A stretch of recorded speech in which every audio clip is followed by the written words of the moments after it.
작가님의 소개 부탁드리겠습니다. 네, 안녕하십니까. 김정기입니다.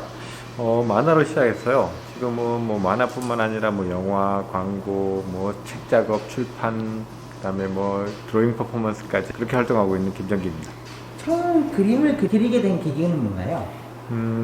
제가 언제 그림을 그리게 됐는지는 아직 기억이 가물가물한데요. 제 기억으로 가장 멀리 남아있는 거는 6살 때 유치원 때인 것 같아요. 유치원 때부터 그림을 그렸었고요.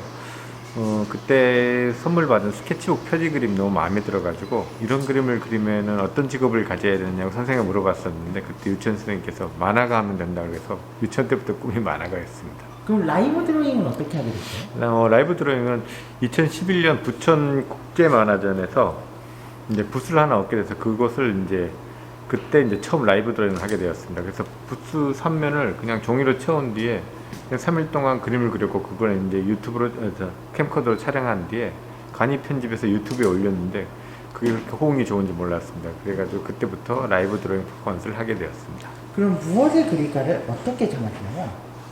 보통 이제 라이브 드로잉 같은 거 할 때는 해외나 뭐 이런 데 할 때는 오신 분들한테 물어보는 경우도 많고요. 뭐 하기 전에 정해서 가는 경우도 있는데, 둘 중 그거 두 파트에서 하고 있고요. 그 다음에 뭐 기업 일이라든지 아니면은 뭐 이런 광고 쪽 일은 서로 그 전에 사전 협의가 많이 돼 있습니다. 뭐 콘티도 주고받고 또 원하시는 내용들이 있으면 그런 것들을 조율한 다음에 제가 머릿속에 담고 시작하는 경우도 많습니다.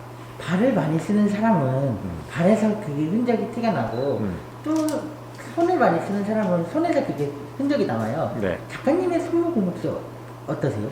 저는 역시 그림을 많이 그려서 그런지 몰라도 여기 손에 중지에 굳은 살이 되게 많이 박혀 있습니다. 아, 한번 이렇게 펼쳐서. 여기 보면은 엄청 두꺼워요. 아,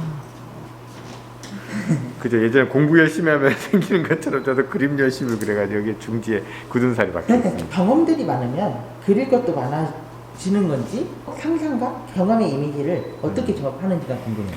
그림을 그리는 가장 좋은 방법 중에 하나가 직접 보고 직접 경험하고 만져보면서 그리는 게 가장 오래 남았던 것 같습니다. 근데 저 같은 경우에는 보고 그리는 것들도 있지만은 저희 출발은 보고 그리는 게 아니라 본 걸 그리는 거에서 시작됐기 때문에 평상시 때 관찰을 많이 하는 편입니다. 그래서 뭐 이렇게 경험했던 것들은 훨씬 더 오래 경험하고, 그렇지 않더라도 제 3자적인 것들, 예를 들어 다른 것들에 의해서 뭐 사진이라든지 영상이라든지 뭐 이야기라든지 글자로 이렇게 습득된 지식이나 자료를 가지고 제 머릿속에서 3D화 시켜버립니다.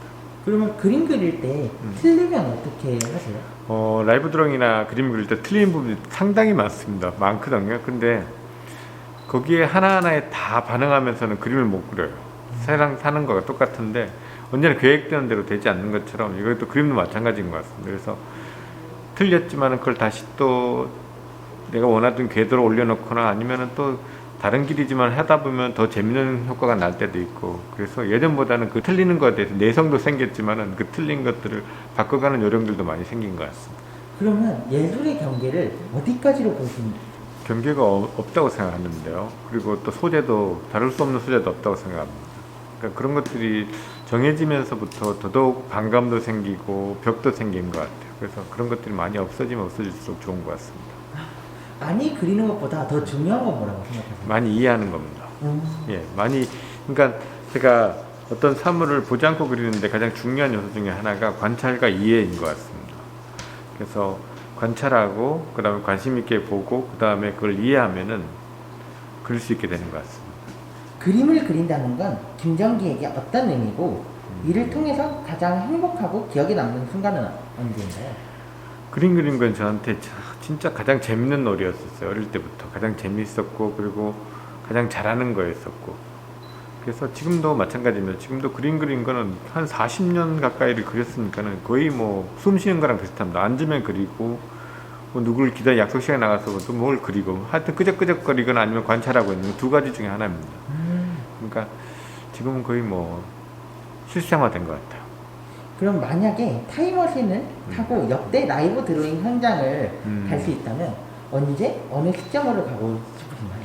그냥 첫 번째로 가보고 싶어요. 제일 첫 번째. 예, 제일 첫 번째 했던데 가서 그때 왜 이렇게 틀린 부분이 많은지 다시 좀 더 한 번 다시 한다 그러면 더 잘할 수 있을 것 같은 생각이 들어요. 그러면 김정기에게 백지란 어떤 의미인가요? 백질한 저만의 공간입니다. 제가 그 안에서 창조주가 될 수 있는 공간이고, 제가 그 안에서 뭘 할 수 있든지 진짜 마음껏 쏟아낼 수 있는 공간이에요. 그래서 그 공간이 크든 작든 상관없습니다. 저한테는 너무 좋은 공간이에요. 그러면 요즘에는 아티스트로서 어떤 큰 그림들을 다 그려나가고 있었나요? 저는 되게 특이한 게 이때까지 어떤 계획이나 이런 것도 세워본 적은 별로 없습니다. 그냥 하루하루 그냥 쳐냈던 것 같아요. 그래서 오늘 지금 주어진 일들 이런 것들 재밌게 생각하고 그걸 다시 그리고 표현하는 거 그런 거에 거의 초점이 맞춰 있어서 뭐 미리 계약되어 있는 일들은 있지만은 그것보다는 우선 하루하루 일을 열심히 하고 있습니다. 그러면 다른 사람들이 보기에는 실력이 뛰어나지만 본인 스스로의 작품에 대해 확신이 없어서 도전을 망설이는 사람들이 있어요.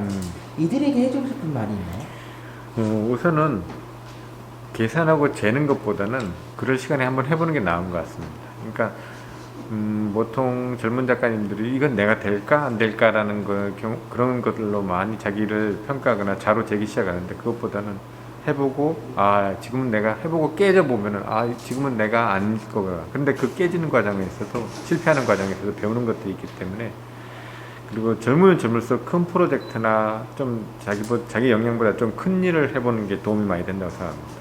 그럼 마지막으로 상상을 현실로 만들어 나가고 있는 수많은 사람들에게 한 말씀 해주세요. 예.